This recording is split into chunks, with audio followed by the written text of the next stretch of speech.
കേറി വാടാ മക്കളെ എന്ന് പറയാൻ പറ്റുമോ? ഇങ്ങനെ ചെയ്താൽ വൈറലാകും. പിണറായി വിജയനെ വിളിപ്പിക്കാനുള്ള PR വർക്കിന്റെ നേർക്കാഴ്ചകൾ പുറത്തോ? മുഖ്യമന്ത്രി പിണറായി വിജയനെ വിളിപ്പിക്കാനുള്ള PR വർക്കിന്റെ നേർക്കാഴ്ചകൾ പുറത്ത്. പ്രമുഖ ഇൻഫ്ലുവൻസറും മുഖ്യമന്ത്രിയും തമ്മിലുള്ള പോഡ്കാസ്റ്റിന്റെ വിശദാംശങ്ങളാണ് ഇപ്പോൾ സോഷ്യൽ മീഡിയയിൽ പ്രചരിക്കുന്നത്. ഷൂട്ട് ലൊക്കേഷനിൽ നിന്നും ക്യാമറയിൽ പകർത്തിയ ദൃശ്യങ്ങളാണിത്. ഇൻഫ്ലുവൻസറും മുഖ്യമന്ത്രിയും തമ്മിലുള്ള സംഭാഷണം എങ്ങനെ? പോഡ്കാസ്റ്റ് എടുക്കണമെന്ന് ആഗ്രഹമുണ്ട്. അപ്പോൾ കടക്കപ്പുറത്തെന്ന് പറയുമോ എന്ന് ഞാൻ ചോദിക്കും. അപ്പോൾ സാറ് പറയണം, കടക്കപ്പുറത്തെല്ലാം പണ്ടല്ലേ, ഇപ്പോൾ കയറി വാടാ മക്കളെ എന്നല്ലേ. ഇങ്ങനെ പറയാൻ പറ്റുമോ? ഇങ്ങനെ ചെയ്താൽ വൈറലാകുമെന്ന് ഇൻഫ്ലുവൻസർ പറയുന്നതാണ് ദൃശ്യങ്ങളിലുള്ളത്. പിന്നീട് ക്യാമറ റോൾ ചെയ്യുന്നതും മുഖ്യമന്ത്രി ഇൻഫ്ലുവൻസർ പറഞ്ഞതുപോലെ അങ്ങ് അഭിനയിക്കുന്നതുമാണ് ദൃശ്യങ്ങളിലുള്ളത്.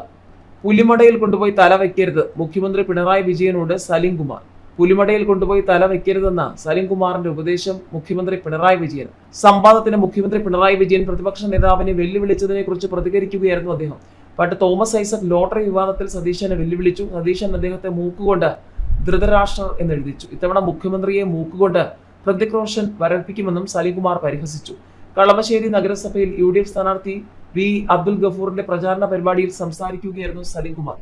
മുഖ്യമന്ത്രിയുമായി നേരിട്ടുള്ള സംവാദത്തിന് തയ്യാറാണെന്ന് ആവർത്തിച്ച് പ്രതിപക്ഷ നേതാവ് VD സതീശൻ കഴിഞ്ഞ ദിവസം വീണ്ടും രംഗത്ത് വന്നിരുന്നു. സംവാദമാകാമെന്ന് പറഞ്ഞിട്ട് 24 മണിക്കൂർ കഴിഞ്ഞു. സ്ഥലവും സമയവും ഇതുവരെ തീരുമാനിച്ചിട്ടില്ല. മുഖ്യമന്ത്രി ശ്രദ്ധിക്കുമല്ലോ. മുഖ്യമന്ത്രി പറയുന്ന സ്ഥലത്ത് പറഞ്ഞ സമയത്ത് ഞാനെത്താം. പ്രതിപക്ഷ നേതാവ് സമൂഹ മാധ്യമത്തിൽ കുറിച്ചത് ഇങ്ങനെയാണ്. എന്നാൽ ഇതിൽ സംവാദമായാലോ? പ്രതിപക്ഷ നേതാവ് VD സതീശനെ വികസന സംവാദത്തിന് മുഖ്യമന്ത്രി ഫേസ്ബുക്കിൽ ക്ഷണിച്ചത് ഇങ്ങനെയാണ്. സർക്കാരിന്റെ നേട്ടങ്ങളുടെ പട്ടിക നിറച്ച റിപ്പോർട്ട് കാർഡ് പങ്കുവച്ചുകൊണ്ടാണ് അതിന്മേലുള്ള സംവാദത്തിന് ക്ഷണിച്ചത്. പ്രതിപക്ഷം സംവാദത്തിന് ക്ഷണിച്ചതിൽ വളരെ സന്തോഷമുണ്ടെന്ന് കൊല്ലത്തെ വാർത്താ സമ്മേളനത്തിൽ പറഞ്ഞ മുഖ്യമന്ത്രി നിയമസഭയിൽ സംവാദങ്ങളിൽ നിന്നും അവർ ഒളിച്ചോടുകയാണെന്ന് പരിഹസിക്കുകയും ചെയ്തിരുന്നു.